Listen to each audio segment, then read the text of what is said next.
City lights blink, but they don't speak. Empty wallets, dreams looking weak. Concrete jungle where love takes a seat. Violence whispers, struggles on repeat.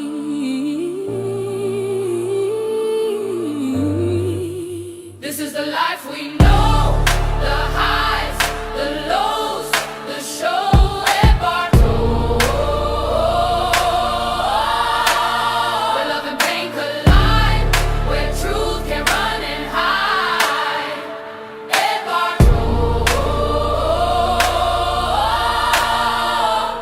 Hearts are heavy, pockets are light. Love's a candle. My name's Brandon. 5 and a half years with my wife, and everything was going good the first couple years. She ended up getting pregnant, got my wonderful daughter Rory, and shortly after she got pregnant again, all before had the baby and everything, a lot of controversy in the marriage started happening, and there was a lot of arguments.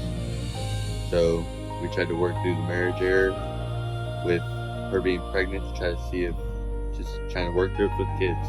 And shortly after my second daughter was born, she kind of went off the rails a little bit, and we split our paths.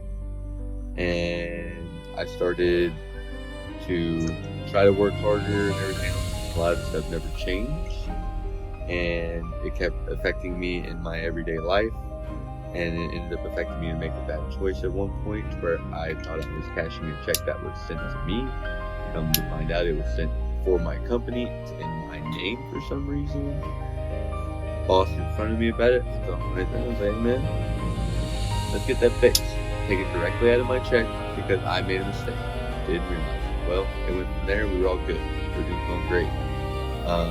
His father, which is still 51% of the owner of the company, got wind of what happened, and even though the amount was paid back in full and everything, he wanted full termination. And being owner of the company, I'm not going to argue with him. That's what you want? Cool. I went around, I shook everybody's hand, told him it was great working with him, and I left. Ever since then, it has been rough for the past 3.5 weeks trying to find a job. I owe over $1,500 in rent. My truck payment's $1,500 behind. My electric got shut off 2 weeks ago, and I have until the end of this month, the 31st, to be out of the house I'm in now because I don't have money. It is emotionally destroying. It is emotionally destroying me because right now I'm also dealing with the fact that my kids need me a lot right now, and I can't be there, and it's pushing me harder and harder to try to get a job. But the problem is, in this town that I'm in, it's very hard to get a job with me also having a felony on my record. A lot of people don't want to deal with it. A lot of these big corporations and stuff that I would love to get into don't want to deal with having a felony on the record. They don't want to hear about it. They don't care. Which, that's understandable. Like, that's your policy. Like, I understand. So I just keep moving to the next one, and that's where I'm having issues with a lot of my job. But my long-term goal is here in the very short term. Whenever I get my taxes and everything back this year for everything I've done, I'm going to try to establish elsewhere in a better working area and get my girls to me as soon as possible so I can help take care of them, and then just build from there. It's a stepping stone. I can't plan too far ahead until I get to a point where I have the stability to plan that far ahead. I was talking to a gentleman before I got fired that was helping me with some things, and he's part of a single fathers group, and he was helping me really good. He helped me pay my electric once whenever I got a little bit behind, and unfortunately whenever I lost that job, I lost his number and everything. It was in that phone that they had, the company phone that they gave me, which I wasn't paying for. Now I have to pay for my own phone, which sucks, but it's part of life. I have not, because I've been dedicating most of my time to trying to have a job. A lot of these organizations will not help you unless you have a stable job. And they have to see that. They want to see that you're going to be able to either afford what they're about to help you pay. Like, they don't want the money back, but they want to know that you can afford what they're helping you pay, because they don't want it to just be a dead-end money.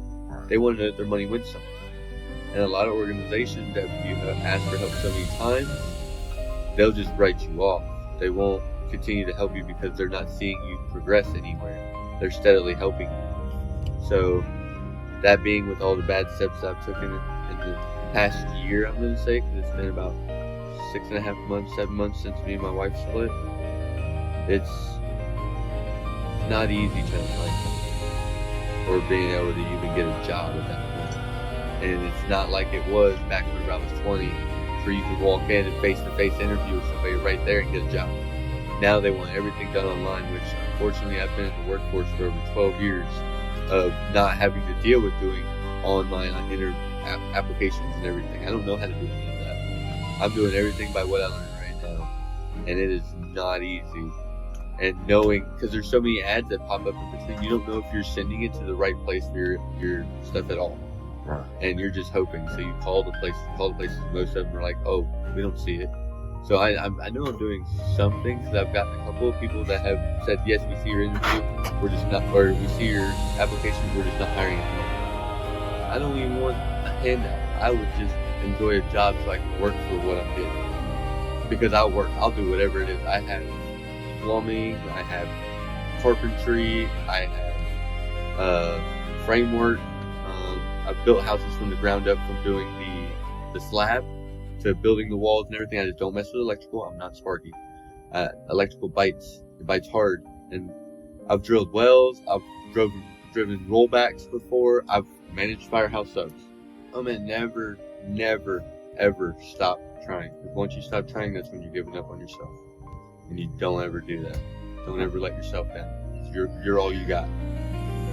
That's all I know how to.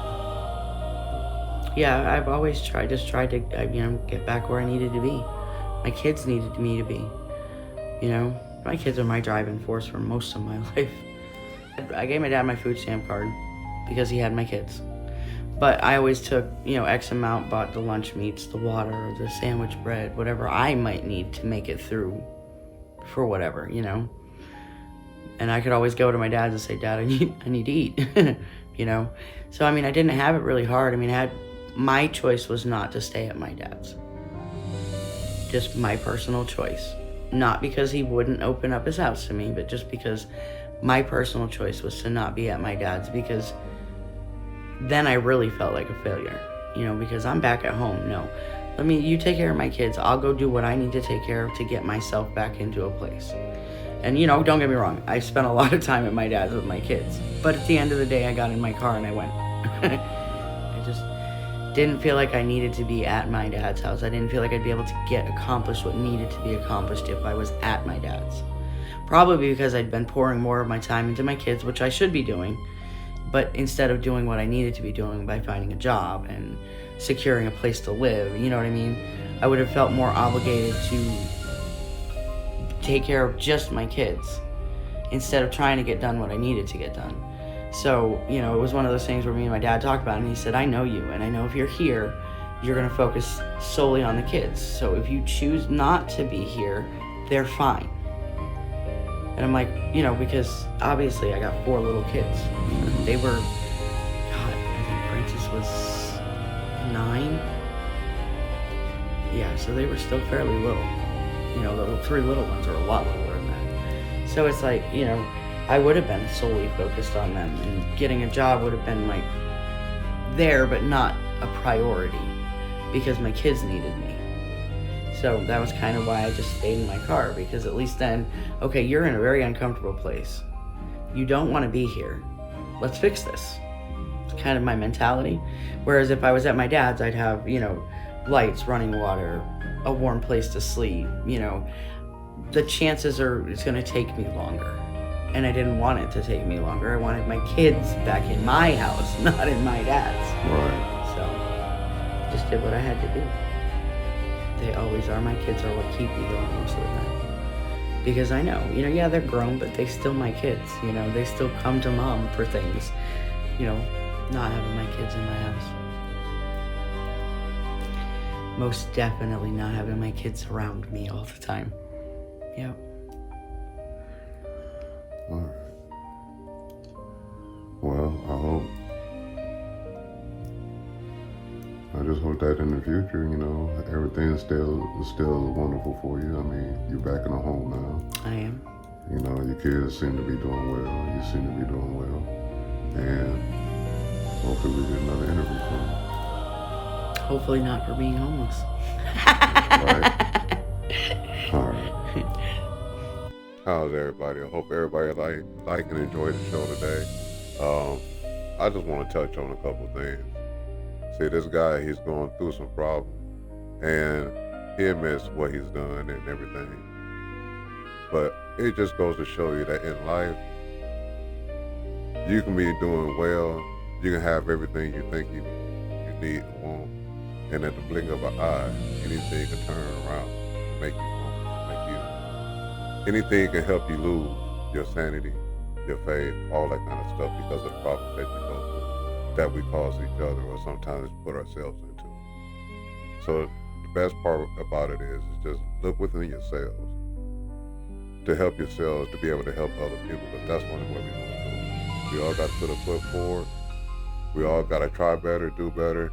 The thing is, yeah, we make mistakes. Mistakes can be overlooking, but if they ain't overlooking, God gave us another chance. Jesus Christ gave us another chance.